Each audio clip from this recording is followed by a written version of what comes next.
भनेको 6 चोटि सबै भयो सबै भयो 6 चोटि आत्मन गर्नुला सरक सरक सरक 6 चोटि ओम नारायण नमः ओम महातः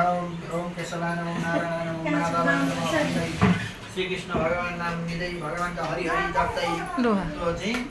आत्मन गर्ने हो भगवानको नाम जपेर आत्मन गरेपछि सर्वेषां सह कल्याण हुन्छ र अब अक्षता र फूल लिएर बुवाको अनुहार सूर्यको जस्तो झलमलेको खुसी हुनुभयो भर्खरै मैले हो भाउजू प्रसन्न हुनुभएको मुद्रामा हुनुभयो भाउजू सरी है मैले यता पूर्व उत्तर फर्केर सूर्यतिर हेरेर पूर्व उत्तर फर्केर श्वास बन्द गरेर ध्यान गर्नु होला एकछिन अत्र बुवाको ध्यान त्यो सूर्य जस्तो झलल्ल बलेको भएर त्यहाँ सूर्यको अनुहार हेर्नु अक्षतितरमा यद्यम यथा भागमा पृथयद्वम सभ्ये पार्श्व उत्तर विमुख भूत्वा श्वासं निशम्य भास्कर मूर्ति पितरम ध्यान गरिदिनु भयो अब त्यो बोकी बोकी अपसभ्य हुनु त्यो बोकी बोकी अपसभ्य भएर यता फर्केर पिण्डमा चढाउनु होला